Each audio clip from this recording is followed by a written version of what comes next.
할렐루야! 오늘은 세종을, 내일은 대한민국과 온 땅에 전도와 선교의 사명을 감당하는 세종순복음 드림교회입니다.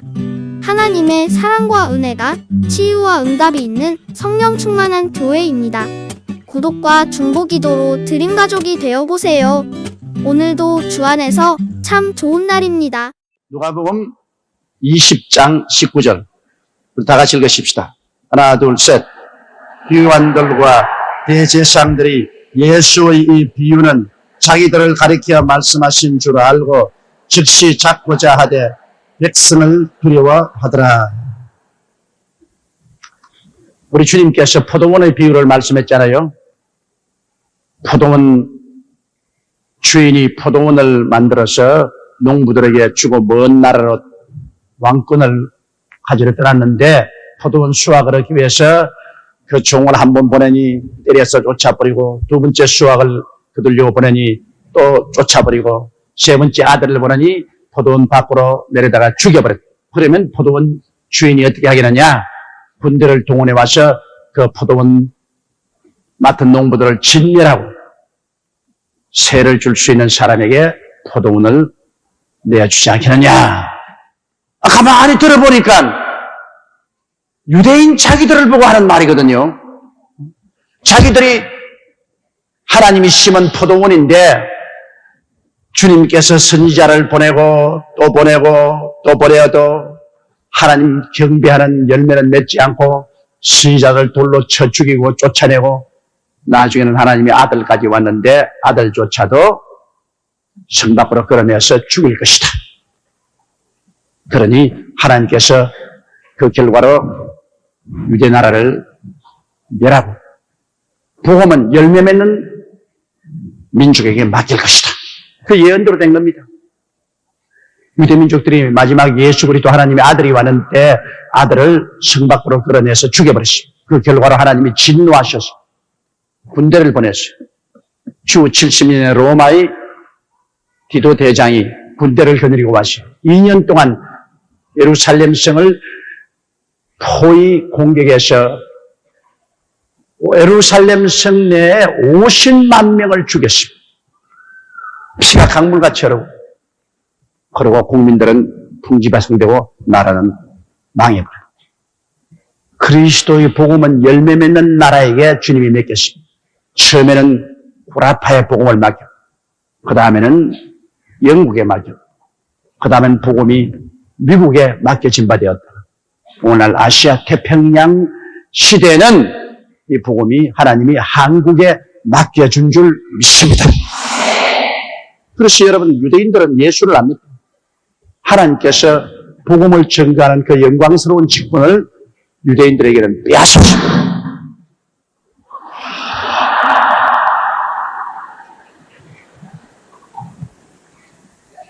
그리고 이제 복음을 전가하는 민족에게 하나님이 그 영광을 주었는데 우리 민족이 바로 그 영광을 지금 얻고 있습니다.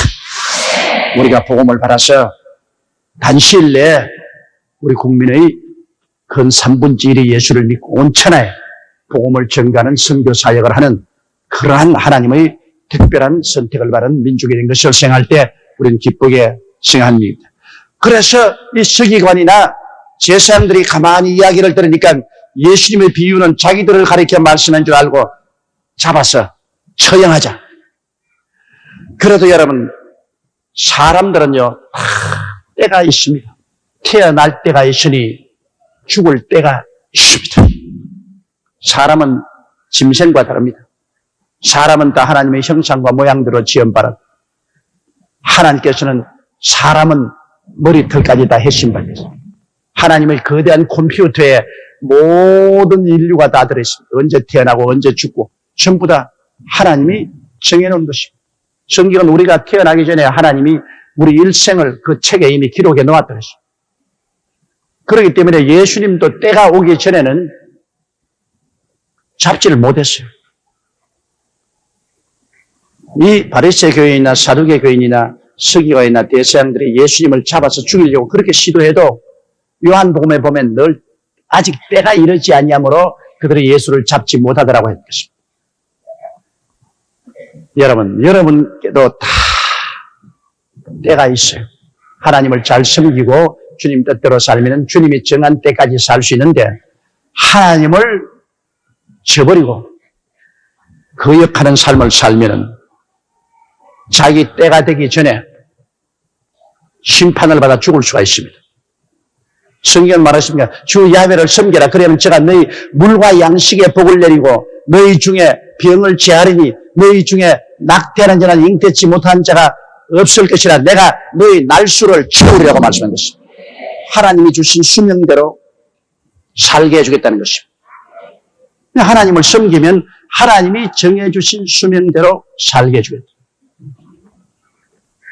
그러므로 예수님의 때가 오기 전에 그들이 예수님을 잡으려고 해도 백성들이 예수님을 다 둘러싸고 지지하고 있기 때문에 백성들이 무서워서 예수님을 잡지를 못했습니다.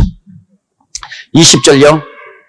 이에 저희가 엿보다가 예수를 총독의 지리와 권세 아래 붙이려 하여 정탐들을 보내어 그들로 스스로 의인인 체하며 예수의 말을 책잡게 하니.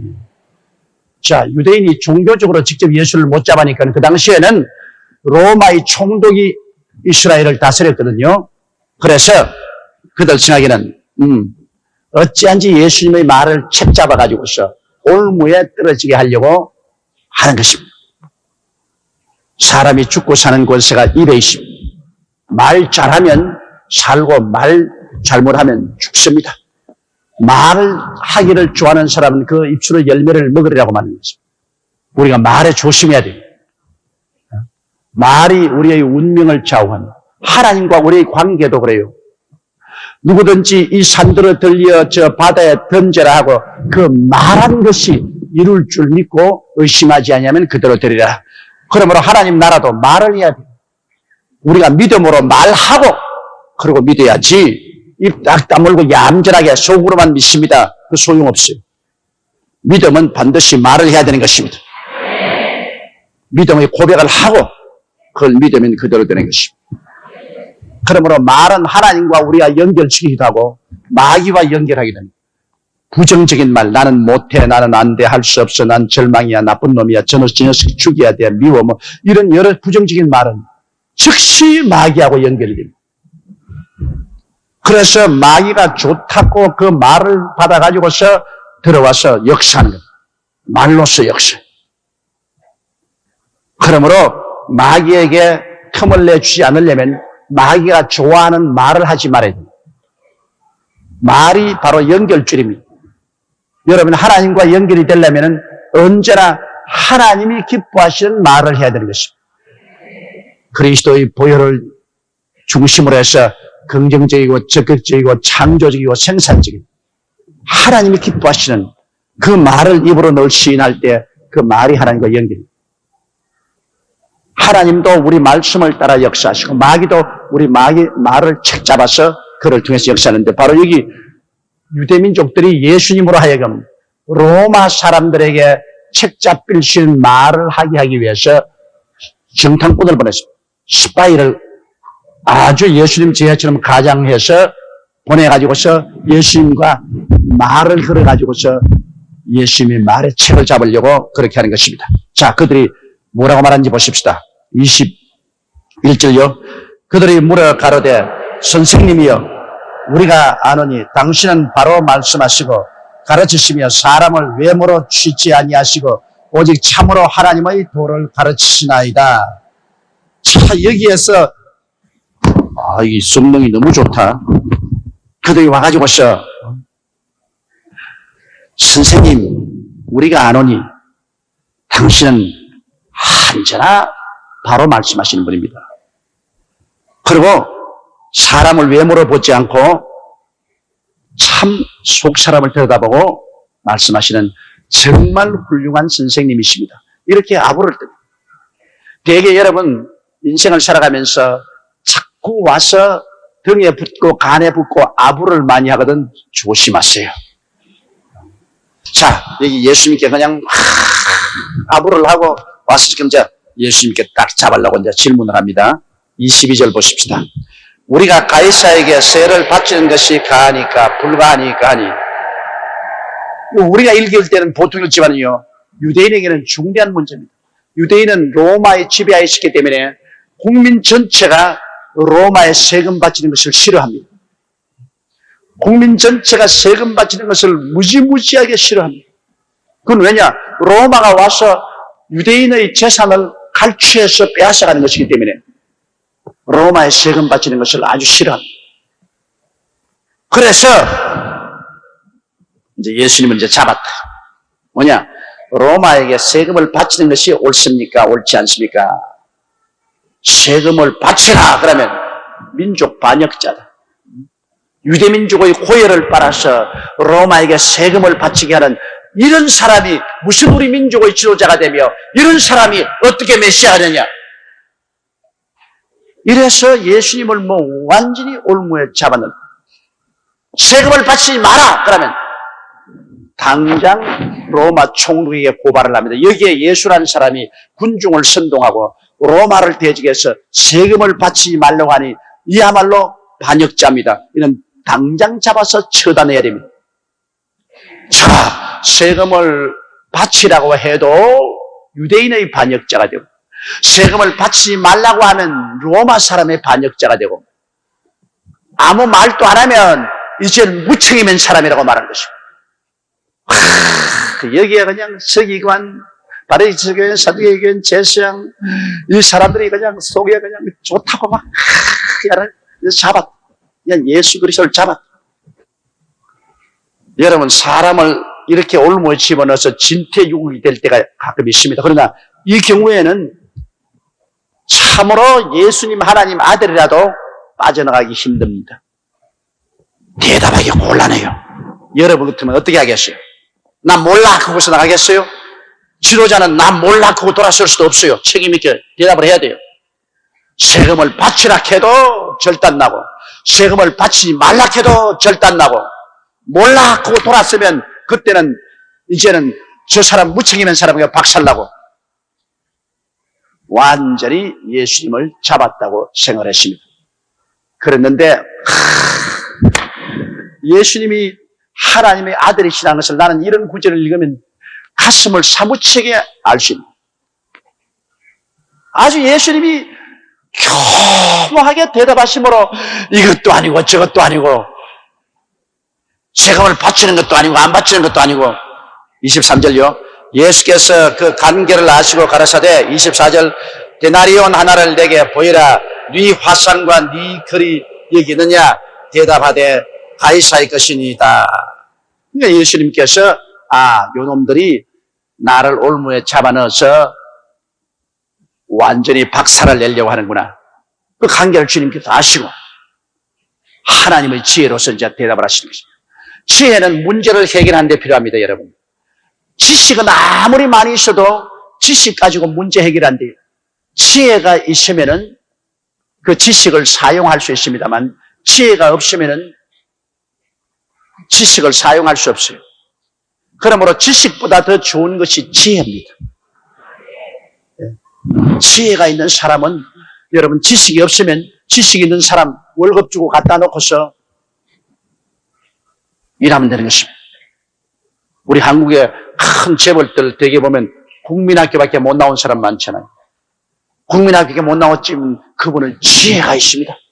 탁월하게 사업 경영에 지혜가 있기 때문에 그러므로 지혜로서 문제를 해결하려고 할 때 필요한 지식 있는 사람 돈 주고 사서 그 자리에 시키면 되는 것입니다. 그러므로 성경에도 은을 구하지 말고 금을 구하지 말고 지혜를 구하라. 지혜를. 지식은 그저 학교 가서 공부 많이 해서 이게 머릿속에 모아놓으면 돼요. 그러나 지식이 문제를 해결하지 못합니다. 재주가 있어야죠. 지혜라는 것은 재주입니다. 저는 유명하리 많지만 손재주가 없습니다. 그래서 국민학교 다닐 때부터 내 손으로 팽이를 한번 깎아본 적이 없어요. 그때는 여러분 팽이를 팔지 않고 전부 나무를 꺾다가 팽이를 깎는데 참 내 친구들은 멋있게 팽이를 깎아와서 막 교직에서 팽이를 돌리는데 난 하루 종일 깎으면 언제나 팽이가 아니라 바늘이 돼버리고 말이에요. 너무 깎아져. 옆을 깎으니 또 저기 삐뚤어지고 저걸 깎으니까 저기 삐뚤어지고 자꾸 깎으면 팽이가 아니고 바늘이 돼. 내 손으로 팽이 한번 깎아본 적 없어요. 그리고 어릴 때는 연을 만들어서 띄우지 않습니까? 우리 시절에는 연을 상점에서 팔지 않아요. 집에서 연을 만들어요. 그래서 친구들이 다 연하는데 이제 대밭에 가서 대를 꺾다가 잘라서 대를 약하게 가지고서 이제 연을 만들어요. 글쎄, 내가 연을 만들면 영락없이 돕니다. 하늘에서 뱅글뱅글뱅글뱅글 한 번도 내 손으로 연을 만들은 적이 없어. 그래서 연 잘 만드는 사람에게 내가 온갖 뇌물을 다 주고 그러고 난 다음 연을 만들어서 띄웠습니다. 근데 내가 지식이 없는 건 아니에요. 팽이 만드는 것도 다 지식은 알아요. 요렇게 만든다. 연도 요렇게 휘우고 요렇게 넣고 요렇게 다 압니다. 아는데 재주가 없어요. 머리는 다 환한데 재간이 없어가지고서 지식을 쓸 수 없는 거예요. 재주 없는 데는 별 도리가 없어요.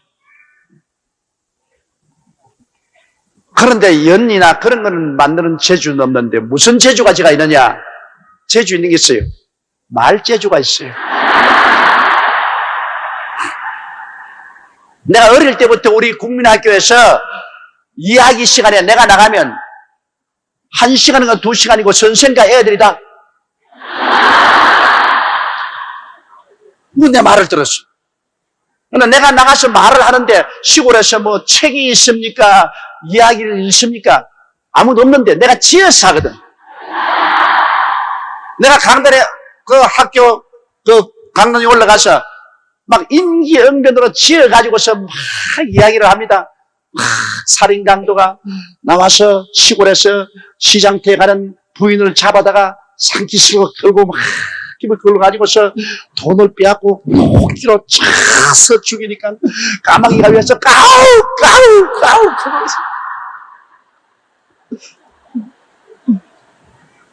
그런 이야기를 내가 임기응변으로 지어서 하면 모든 사람들이 입을 딱 벌리고 듣고 내가 지금도 기회 정정해요. 내가 이야기를 하고 자리에 들어오니까 내 옆에 있는 내 짝꿍이 나를 보고 한 말이 와, 너 과신 말 잘한다. 그 말 잘하는 지혜는 나를 따른 사람이 없어. 그랬더니면 뭐 목사가 되어버렸어 나중에. 사람은 하나님이 다 각자에게 나눠준 지혜가 있습니다. 자기 지혜를 알아야 돼요. 자기가 어떤 지혜가 있는지 알아야 그 일을 해야지요.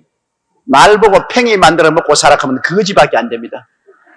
그런데 지혜가 없어요.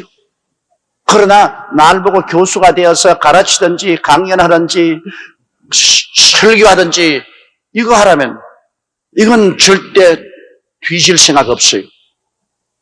이러므로 사람들마다 하나님이 다 같이 음식 잘 만드는 사람이 있습니다.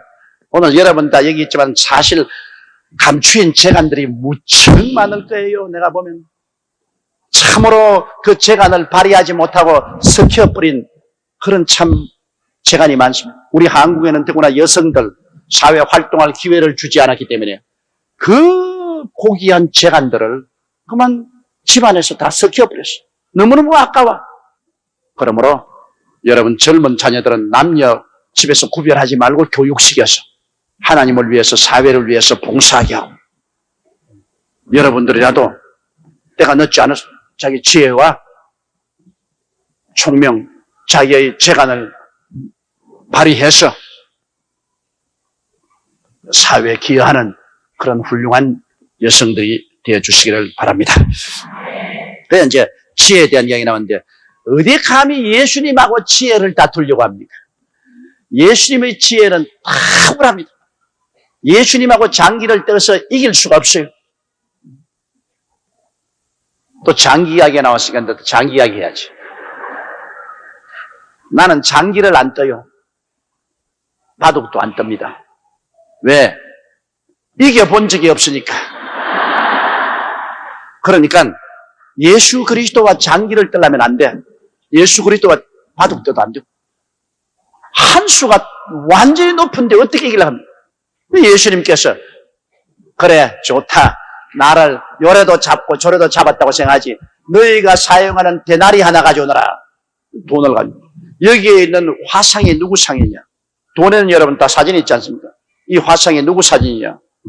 그러니까 이건 로마의 황제 시자의 화상입니다. 그래? 그러면 시자의 것은 시자에게 바치고 하나님의 것은 하나님께 바쳐라. 이게 무슨 말인지 알 수가 없어요. 이 화상이 누구 거냐?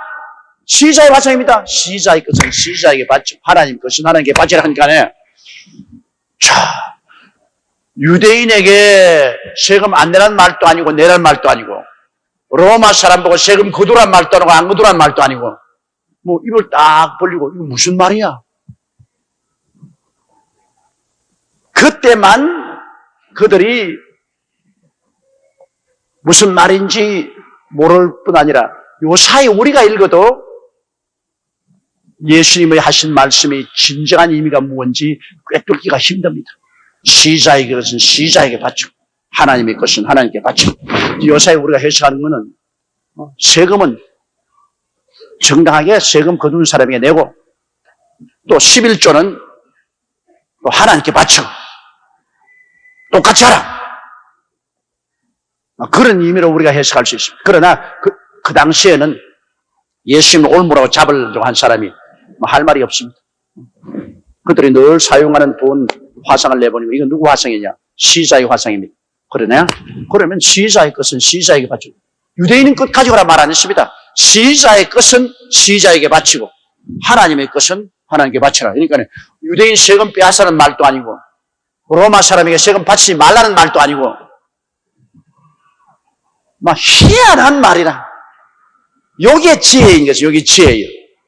너무나 지혜로운 말을 했습니다. 유대인 것 빼앗아서 세금 내라 했으면 큰일 나죠.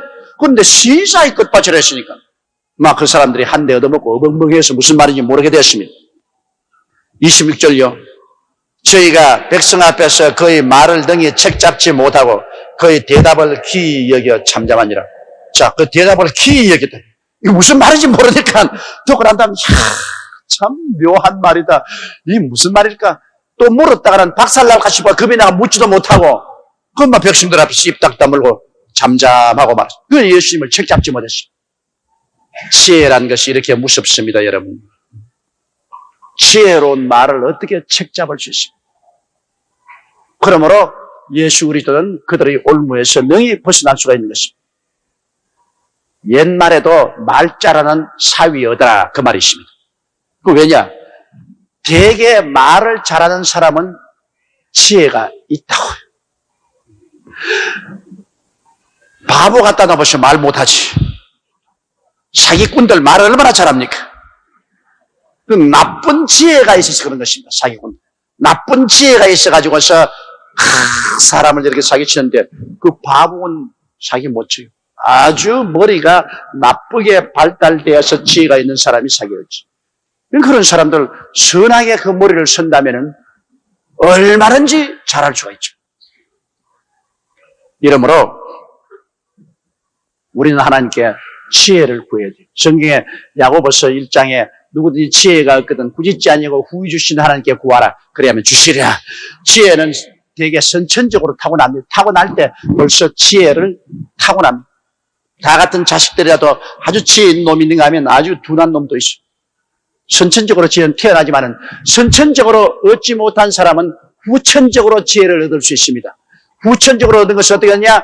예수 믿고 하나님 섬기면서 늘 시시때때로 하나님의 성령께 지혜를 달라고 부르짖으면 그때그때 하나님의 지혜를 주셔서 지혜롭게 만들어주는 것입니다. 이러므로 선천적으로 지혜를 못 얻은 사람은 후천적으로 하나님께 늘 기도하며 예수 그리스도 이름으로 성령의 지혜를 주셔달라고 일마다 사건마다 기도를 하면은 자기의 지혜로서 도저히 상상할 수 없는 그런 지혜가 옵니다. 그래서 그 성령님의 지혜로 문제를 해결할 수가 있는 것입니다. 그렇기 때문에 예수 믿는 사람들이 어느 곳에 가나 머리가 되고 꼴이 되지 않고 위에 있고 아래 내려가지 않고 남에게 구원을 한다는 말을 하는 이유는 왜냐하면 예수 믿는 사람은 선천적으로 지혜를 못 얻을지라도 후천적으로 성령으로 지혜를 얻기 때문에 지혜 있는 사람이 지혜 없는 사람을 다스리게 되는 것입니다. 하나님의 지혜를 받아서 그래서 각계각층에서 탁월하게 일을 성취해 나가므로 40년 만에 다른 외국이 몇백 년, 수천 년 이루어 놓은 것을 이루고 부자 나라로 일어날 수 있는 것입니다. 참으로 놀라운 겁니다, 여러분. 그러므로 지혜가 제일이니 은을 구하는, 금을 구하는 것보다도 지혜를 구하도록 하는데 예수 믿고 성령이 주는 지혜를 얻으면 되는 것입니다. 자, 27절요. 부활이 없다 주장하는 사두개인 중 어떤 이들이 와서, 이 사두개인과 바리새 교인은 뭐가 다르냐면, 바리새 교인들은 창세기부터 말라기까지가 다 성경이라고 믿는데, 사두개 교인들은 모세 오경밖에 성경이라고 믿지 않습니다. 창세기, 출애굽기, 레위기, 민수기, 신명기, 요것만 하나님 말씀이고 그 이외에는 하나님 말씀 아니라는 거예요. 그러니까 사두개 교인은 모세 오경만 하나님 말씀으로 믿고, 바리새 교인은 창세기부터 말라기까지가 다 하나님 말씀이라고 믿습니다. 그런 신앙적인 차이가 있습니다. 그런데 그러니까 모세 오경에 보면은 부활에 대한 이야기가 분명히 안 기록되어 있거든요. 그러므로 사두개 교인들은 부활을 믿지 않습니다. 바리새 교인은 부활을 믿어요. 왜? 이사야, 에레미야, 에스겔 거기 쫙 보면 부활에 대한 이야기가 많기 때문에. 그러므로 바리새 교인들은 부활을 믿는데 사두개 교인은 창세기, 출애굽기, 레위기, 민수기, 신명기에는 거기에는 율법에 대한 이야기가 있지 부활에 대한 이야기가 있기 때문에 그 사람들은 사람이 죽었다가 부활한다는 걸 믿지 않습니다. 그래서 그걸 가지고 예수님을 책잡으러 나옵니다. 28절요. 물어 가로되 선생님이여 모세가 우리에게 써주시기를 사람의 형이 만일 아내를 두고 자식이 없이 죽거든 그 동생이 그 아내를 취하여 형을 위하여 후사를 세울지니라 하였나이다. 이거는요, 우리나라에는 그런 법칙이 없지만은 이 중동 아프리카에는 지금도 그 법칙이 많아요. 내가 케냐에 가보니까 케냐의 그 사람들도 지금도 그 법을 지키고 있어요. 형님이 장가를 들었다가 자식이 없이 죽으면은 동생이 그 형수하고 결혼해야 돼요. 형수하고 결혼해서 그 형수가 낳는 첫 아들은 형의 이름으로 대를 이어줘야 됩니다. 두 번째부터는 자기 자식이 돼요. 첫째 자식은 형의 대를 이어줘요. 그렇기 때문에 그 습관이 옛날에 유대민족에게도 뚜렷이. 근데 여기 이제 보니까 아주 이 사람들이 희한한 이야기를 끄집어냈습니다. 29절부터 한번 읽었습니다.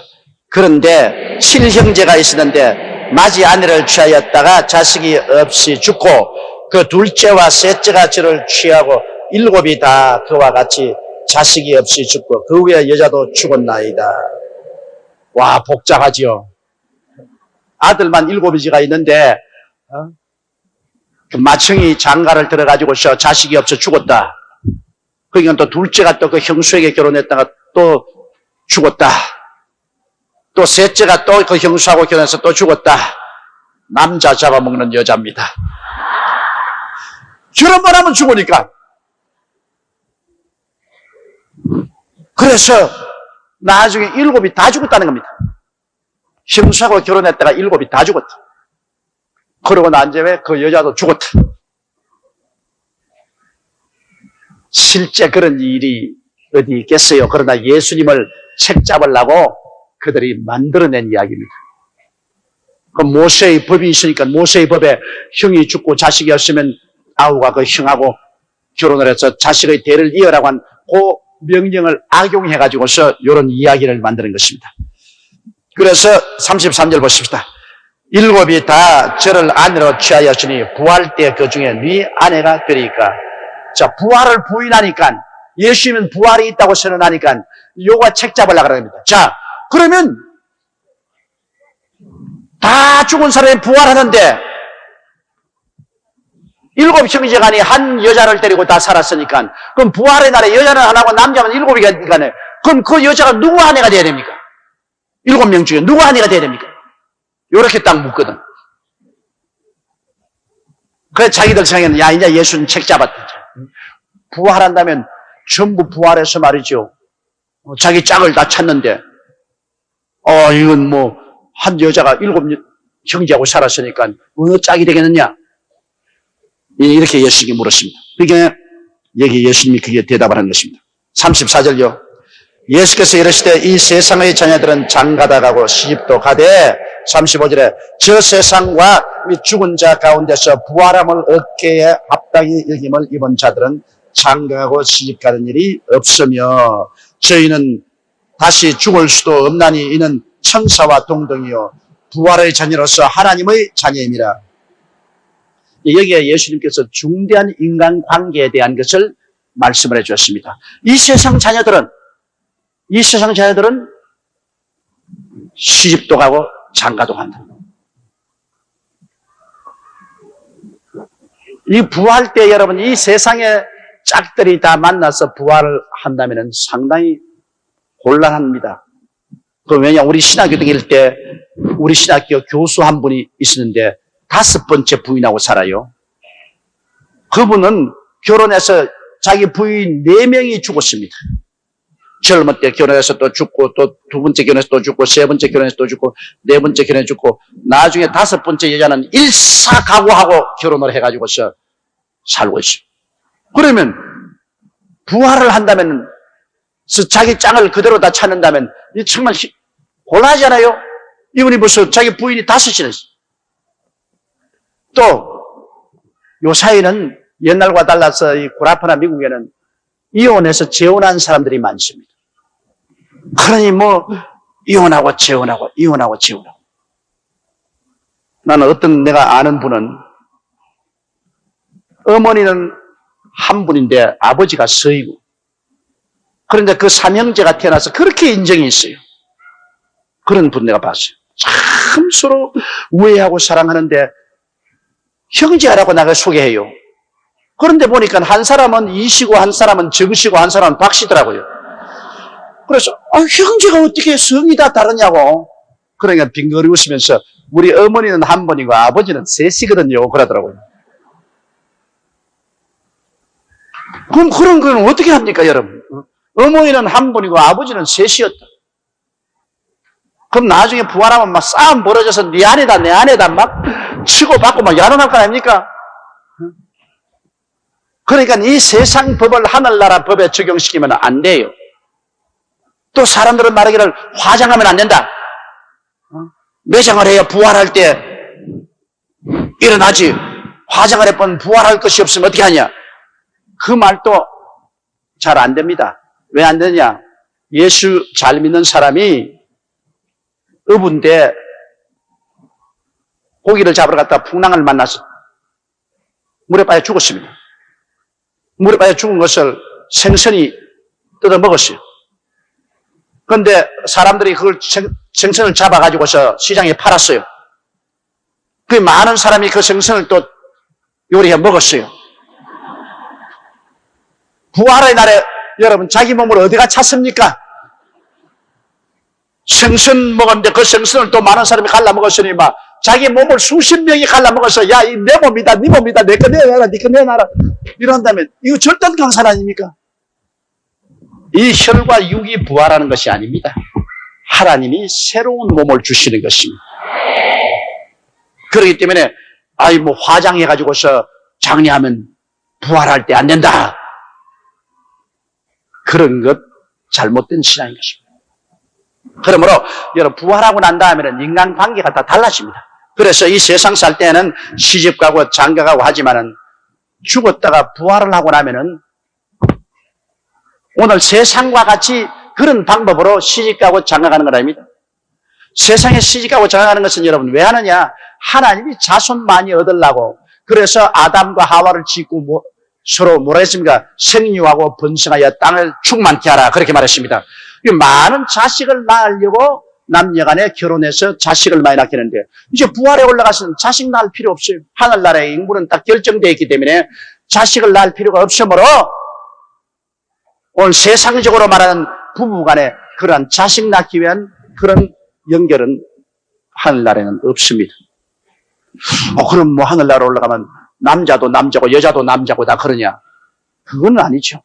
남자로 부활한 사람은 남자로 부활하고 여자로 부활하는 사람은 여자로 부활하고 그런 데 대한 차별은 없겠죠. 그러나 시집가고 장가가는 그런 형태는 아닙니다. 그것은 다 부활의 몸으로 하늘의 천사와 같고 하나님의 자녀로서 사는데 그때 가서 우리의 서로의 관계가 다 달라집니다. 그러면 아이고 천당하면 서로 몰라보겠네요. 뭐 이제 뭐 남편이었든지 아내였든지 뭐 아버지인지 어머니인지 몰라보겠죠. 그건 아닙니다. 천당에 올라가면 그건 다 알아요. 그 기억은 분명하게 알지만은 그러나 천당에 가서의 사회적인 조직이나 관계라는 것은 이 지상과 달라요. 새로운 틀을 짜는 것입니다. 서로 아이고 반가워하지만은 그러나 관계는 이제는 새로운 틀을 짜는데 어떻게 틀을 짤지 그건 이제 성경에 말하니까 모르겠어요. 그러나 야간 하늘나라에 올라가면 새롭게 서로 틀을 짜게 되는 것입니다. 서로 만나고 서로 연결을 하고 서로 여러분 사람이 사는데 혼자서 못 살잖아요. 다 집단으로 살잖아요. 하나님의 자녀들도 다 하나의 하늘나라를 이루고 한 사회를 이루고 집단으로 살기 때문에 천당에 가서도 반드시 서로의 연결점이 있습니다. 전에 내가 어느 신방까지 예배 보는데 그 남편이 하는 말이 목사님 난 내 아내를 참 사랑해요. 천당에 올라가서도 저 양반하고 나 같이 살래요. 그러니까 부인이 목사님 그만 믿지 마세요. 나는 저 사람하고 천당 같이 살아면 난 안 가요. 난 안 가. 내가 저분하고 결혼해가 내가 이 세상에서 얼마나 시중을 들고 종무차리를 했는지 그것만 해도 내가 원한에 사무치는데 천당에도 저 사람하고 같이 살라고요? 나 그럼 안 가요. 그 천당을. 그 남편이 왜 이래? 무슨 왜 이래? 당신은 나를 종처럼 부려먹으시기는 편하고 좋았지. 천당에도 날 부려먹으려고? 세상에서 내가 종사를 했으면 충분해. 나 안 해. 천당에 가서 내가 결혼하라 그러면 나 천당 안 가. 참 그 말 들으니까 고약하더라고요. 그래서 그런 걱정 없어요. 천당에 가서는 이 세상의 모든 영광은 다 사라지고 새로운 관계가 맺어집니다. 새로운 관계가 어떤 형태로 맺을지 그것은 주님이 말씀을 안 했기 때문에 알 수가 없습니다. 그 다음에 37절요. 죽은 자의 살아난다는 것은 모세도 가시나무 뜰기에 발한 글에 보였으되 주를 아브라함의 하나님이요 이삭의 하나님이요 야곱의 하나님이라 칭하였나니 하나님은 죽은 자의 하나님이 아니요 산 자의 하나님이시라. 하나님에게는 모든 사람이 살았느니라 하시니라. 자, 이 사두개 교회는 부활이 없다고 생각하고 창세기, 출애굽기, 레위기, 민수기, 신명기에는 부활에 대한 이야기가 없다고 말을 하고 있기 때문에 예수님이 그것을 고칩니다. 왜냐하면 창세기에 모세가 호렙산 가시덤불에서 하나님을 만났을 때 하나님께서 말씀하기를 나는 아브라함의 하나님이요 이삭의 하나님이요 야곱의 하나님이라고 말했습니다. 거기에 여러분 한국어에는 분명하지 않지만은 이 히브리어는 전부 현재 동사를 썼습니다. 과거가 아니고 나는 아브라함의 하나님이었다. 나는 이삭의 하나님이었다. 나는 야곱의 하나님이었다. 그러면 이미 지나간 하나님. 그런데 거기에 하나님께서 모세에게 말씀한 것은 현재 동사를 썼습니다. 나는 지금도 아브라함의 하나님이고 지금도 이삭의 하나님이고 지금도 야곱의 하나님이고 그 말은 무엇이냐면 지금 하늘나라에 아브라함도 살아있고 이삭도 살아있고 야곱도 살아있다는 것입니다.